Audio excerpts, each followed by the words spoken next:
बोले भारत माता की, भारत माता की, भारत माता की।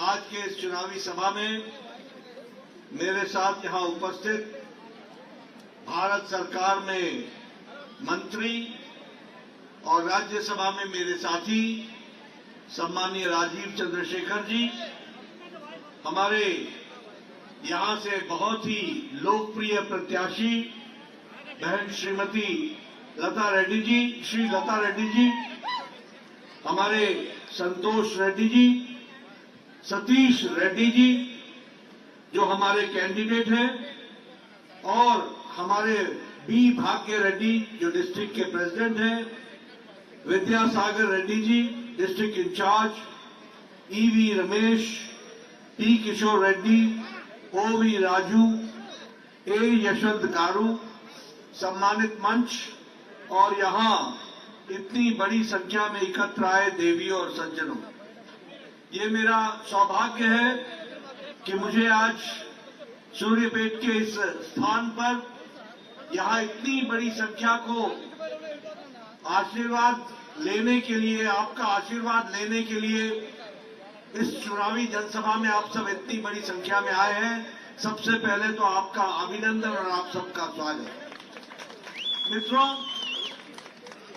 अभी चुनाव के दृष्टि से जो हम जोश और उमंग देख रहे हैं, उससे ये स्पष्ट हो गया है कि आपने श्री लता रेड्डी जी को और श्री सतीश रेड्डी जी को, दोनों को चुनाव जिताने का मन बना लिया है and you have decided to cast your vote in their favour.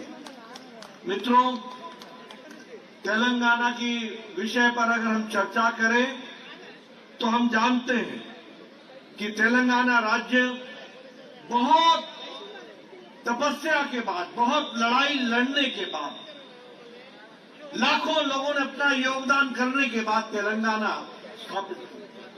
स्थापित किया, लेकिन तेलंगाना को आज का जो नेतृत्व है उसने पीछे धकेल दिया और तेलंगाना में एक परिवार, केसीआर परिवार को बढ़ाने का काम ये तेलंगाना की सरकार ने किया है। ये हमको ध्यान में रखना चाहिए। మీద ఉన్న పెద్దలందరికీ అదే విధంగా ఈ సభకు విచ్చేసిన హుజూర్ నగర్ ప్రజలందరికీ నా ధన్యవాదాలు। మీ ఉత్సాహం చూస్తా ఉంటే ఖచ్చితంగా శ్రీలతా రెడ్డి గారిని, సతీష్ రెడ్డి గారిని మీరు గెలిపిస్తారని నేను ఆశిస్తా ఉన్నాను। మిత్రులారా, తెలంగాణ విషయం కనుక చూస్తే ఎంతో లక్షలాది మంది తెలంగాణ కొరకు కొట్లాడి తెచ్చుకున్న తెలంగాణ ఈ రోజు ఒక కుటుంబంలో చేతిలో బందీ అయిపోయింది। కేవలం ఒక కుటుంబం మాత్రమే ముందుకు పోతా ఉంది। తెలంగాణ రాష్ట్రాన్ని మాత్రం వారు వెనకడుగు వేయడం మనం చాలా బాధాకరంగా ఉంది। मित्रों, मैं यहां कहना चाहता हूं कि प्रधानमंत्री मोदी जी ने तेलंगाना के विकास के लिए जिस तरीके से आर्थिक मदद पहुंचाई है तेलंगाना को, इसके लिए तेलंगाना की जनता सदा ऋणी रही है। लेकिन ये सारी चीजों का कुशासन, मिसमैनेजमेंट और मिसमैनेजमेंट के साथ साथ भ्रष्टाचार, इसके कारण आज तेलंगाना में विकास का काम बिल्कुल रुक गया है। यह भी हमारे ध्यान में आता है।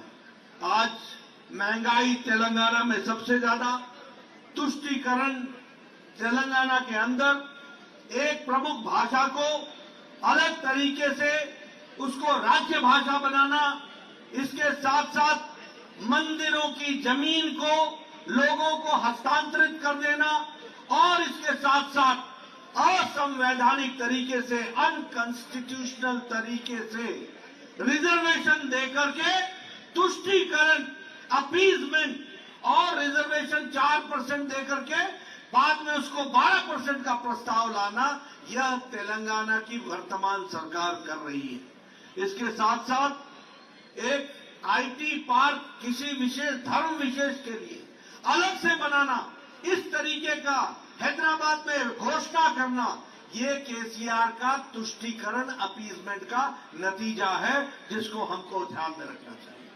मैं तो यहां ये भी कहूंगा कि ये बीआरएस नहीं है, ये भ्रष्टाचारी राक्षसुला समिति है।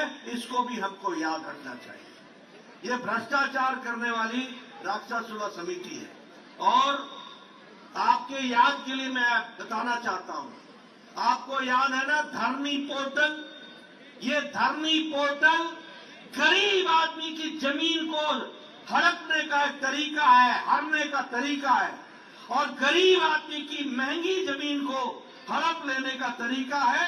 और इसके लिए एक षड्यंत्र के तहत ये धरनी पोर्टल का काम चलता है, जिसको हमको ध्यान में रखना चाहिए। मैं ये भी बताना चाहूंगा, यहां प्रधानमंत्री जी ने कालेश्वरम प्रोजेक्ट दिया। वह Kaleshwaram project has now converted into a ATM for KCR, Keshav Chandrashekhar Rao के लिए वो एक एटीएम बन गया है। 38,000 करोड़ रुपए का प्रोजेक्ट आज 1,20,00,000 करोड़ रुपए का प्रोजेक्ट बन गया है। और इसके साथ साथ उसकी जमीन धंस रही है, उसकी जमीन नीचे जा रही है। ये बताता है कि किस तरीके का भ्रष्टाचार हो रहा है। మిత్రులారా, నరేంద్ర మోదీ గారి ప్రభుత్వం తెలంగాణ అభివృద్ధి కొరకు ఎన్నో నిధులు పంపిస్తా ఉంది.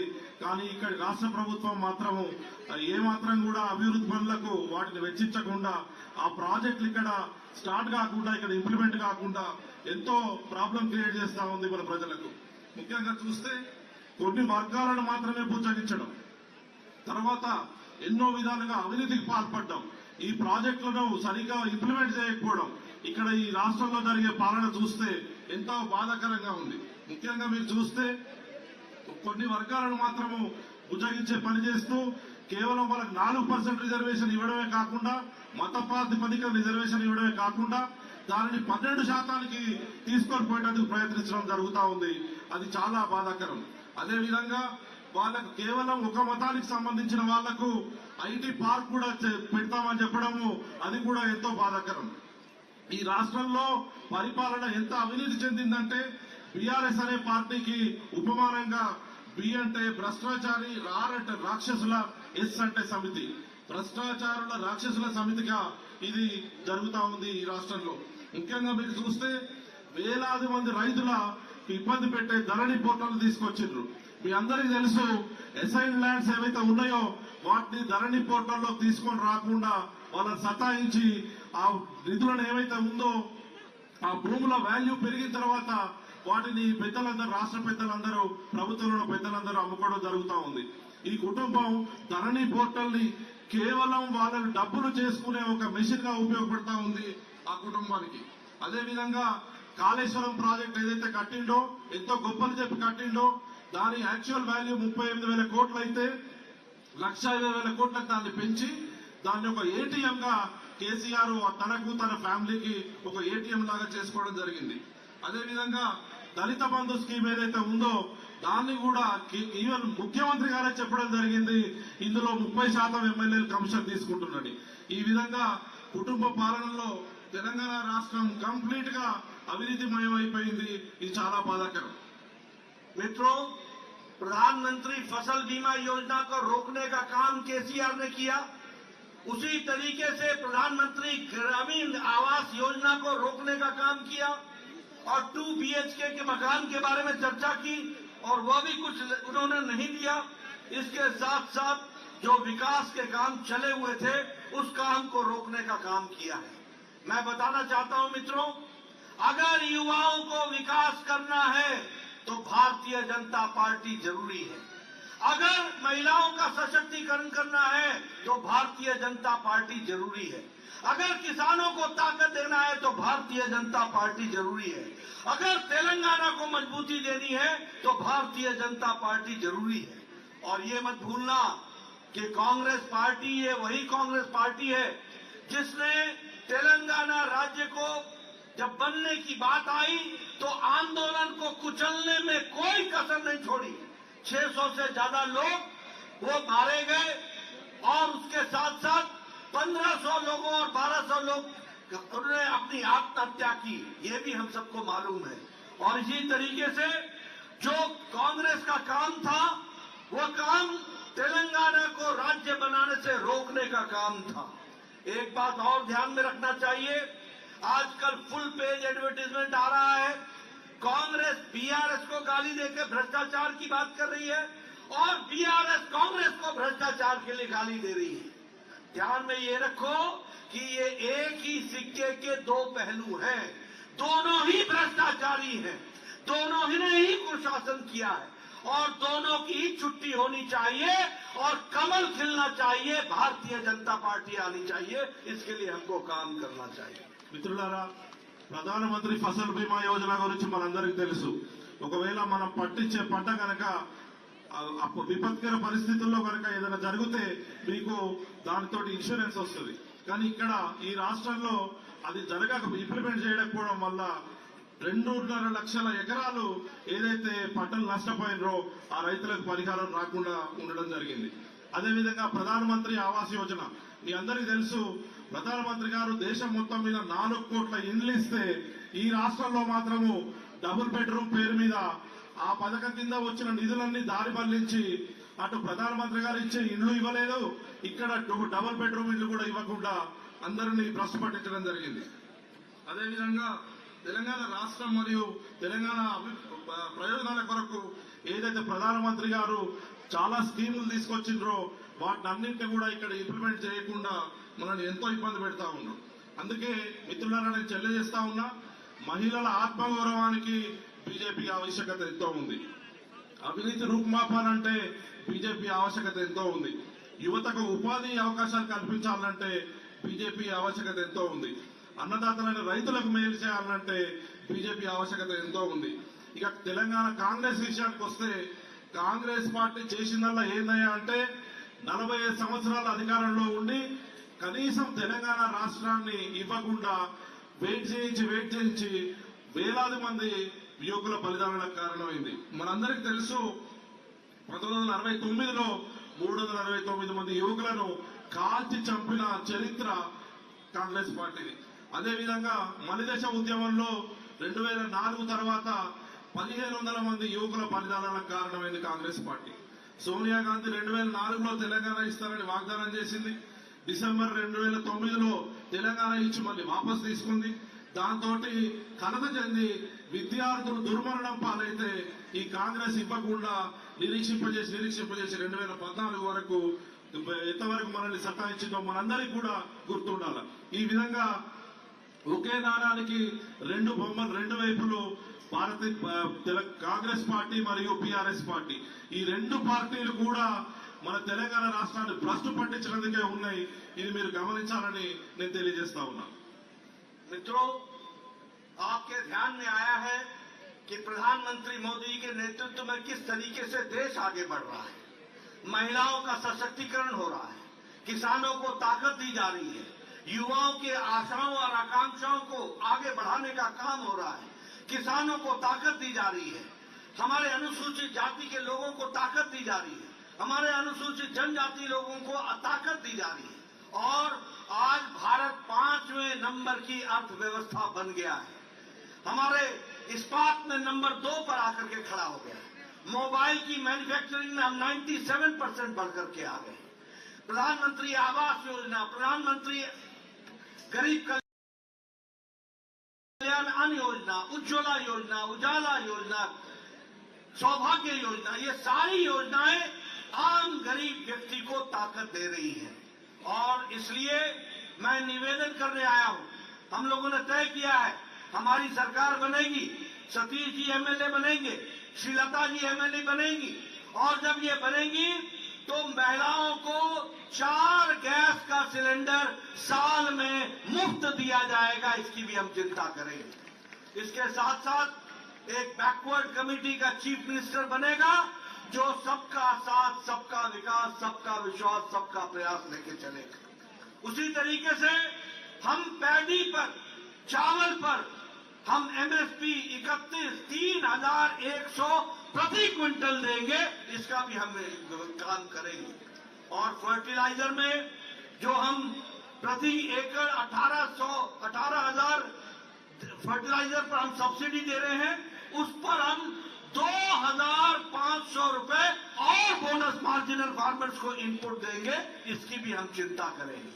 हम पेट्रोल और डीजल के प्राइसेस को घटाएंगे। हम बच्चों को जो कॉलेज जाएंगी बच्चियां, उनको हम फ्री लैपटॉप देंगे, इसकी भी हम व्यवस्था करेंगे।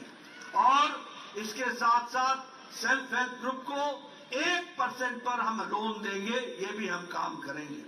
इसी तरीके से 6 महीने के अंदर तेलंगाना पब्लिक सर्विस कमीशन में ग्रुप ए और ग्रुप बी की ट्रांसपेरेंट तरीके से परीक्षा करा के हम नौकरियां लगाएंगे, इसकी भी हम चिंता करेंगे।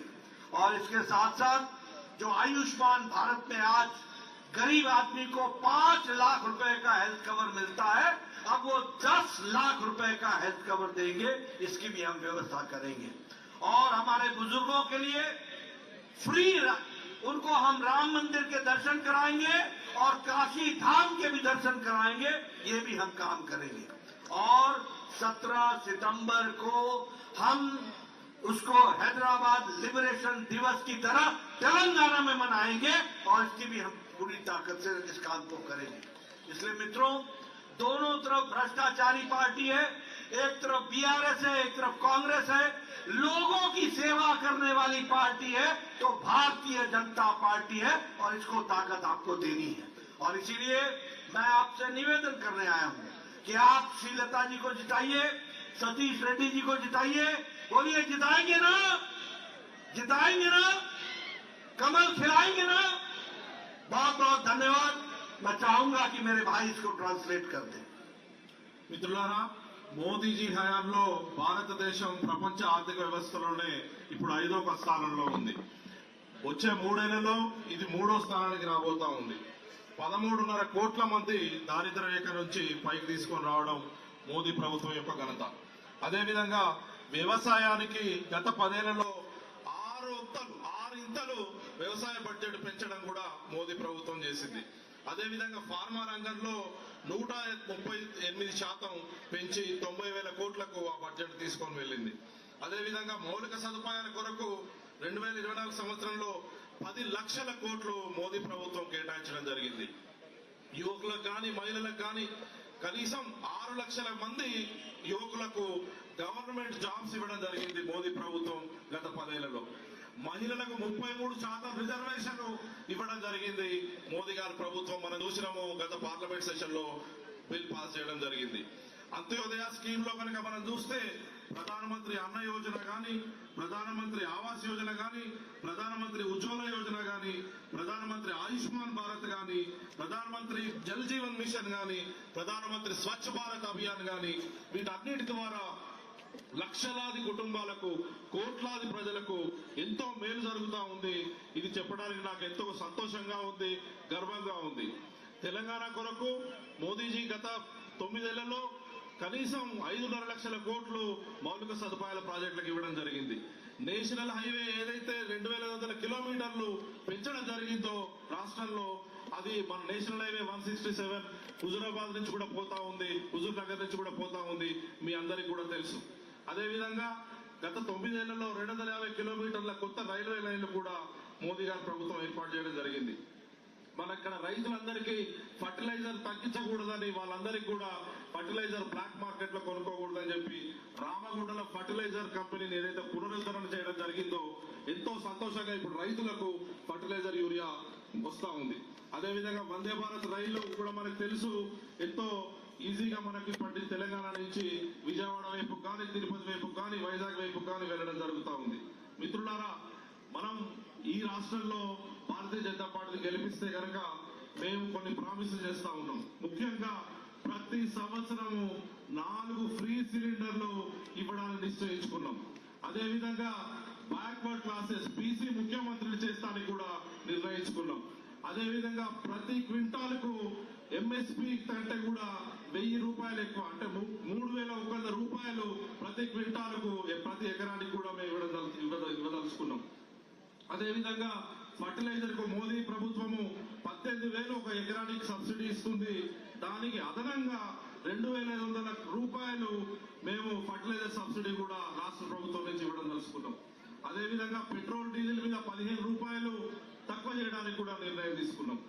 ప్రతి బాలిక ఎవరైతే డిగ్రీ కాలేజ్ కు డిగ్రీకి వెళ్లే బాలికలు ఉంటారో వాళ్ళందరికీ ఫ్రీ ల్యాప్టాప్స్ ఇవ్వడానికి కూడా నిర్ణయం తీసుకున్నాం. తర్వాత మహిళా స్వయం సమృద్ధి సంఘాలకు 1% వడ్డీతోటి రుణాలు ఇవ్వదలుచుకుంటున్నాం. అదేవిధంగా తెలంగాణ పబ్లిక్ సర్వీస్ కమిషన్ ద్వారా ప్రతి సంవత్సరం కూడా ఏదైతే ఖాళీలు వస్తాయో 6 నెలల లోపల పారదర్శకతతోటి ఒక సమయ నిబంధనతోటి అందరికి కూడా ఉద్యోగాలు ఇవ్వదలుచుకుంటున్నాం. అదేవిధంగా ప్రధానమంత్రి ఆయుష్మాన్ భారత్ కింద ఇప్పుడు ఉండే 5 లక్షల ఇన్సూరెన్స్ కవరేజ్ 10 లక్షల రూపాయలు చేయదలుచుకున్నాం. అదేవిధంగా అందరికీ ఇక్కడి నుంచి మన రాష్ట్రం నుంచి ఫ్రీగా రామ్ మందిర్ దర్శనానికి కూడా తీసుకెళ్లదలుచుకుంటున్నాం. అదేవిధంగా 17 సెప్టెంబర్ ఏదైతే ఉందో మన రజాకార్ల నుంచి మనము బయటపడ్డామో ఆ రోజుని రజాకార్ హైదరాబాద్ లిబరేషన్ డేగా కూడా మేము చేయదలుచుకున్నాం. ఫైనల్ గా మేము చెప్పదలుచుకున్నది ఒకటే, మీరు కనుక సతీష్ రెడ్డి గారిని శ్రీలతారెడ్డి గారిని కనుక ఎమ్మెల్యేగా గెలిపిస్తే ఖచ్చితంగా ఈ రాష్ట్రంలో అదేవిధంగా హుజూర్ నగర్ కూడా ఇంతకు ముందు చేసిన విధంగా ఎన్నో కార్యక్రమాలు చేపడతాం. ఈ భ్రష్టాచారం ఏదైతే అవినీతితో కూరుకుపోయిన ఒక పక్క బీఆర్ఎస్ పార్టీ, ఒక పక్కన కాంగ్రెస్ పార్టీ, ఈ 2 కుటుంబ పరిపాలన పార్టీలు, అవినీతి పార్టీలు, వాటిని రెండింటిని పక్కకు పంపించి ఇంటికి పంపించి భారతీయ జనతా పార్టీకి ఒకసారి అవకాశం ఇస్తే ఖచ్చితంగా మేము అభివృద్ధి చేసి చూపెడుతున్నామని మీకు మనవి చేస్తా ఉన్నా. मित्रों, इसलिए मैं आपसे निवेदन करने आया हूं कि आप इस चुनाव में हमारी बहन श्रीलता जी को आप चुनाव जिताएं और इसके साथ साथ सतीश रेड्डी जी को भी आप चुनाव जिताएं, कमल खिलाएं, भारतीय जनता पार्टी को लाएं और तेलंगाना का विकास करें। यही मुझे कहना है। बहुत बहुत धन्यवाद। जय भारत, जय तेलंगाना। అందరికీ ధన్యవాదాలు, నమస్కారం. జై తెలంగాణ, జై భారత్. మిత్రులందరికీ నమస్కారం.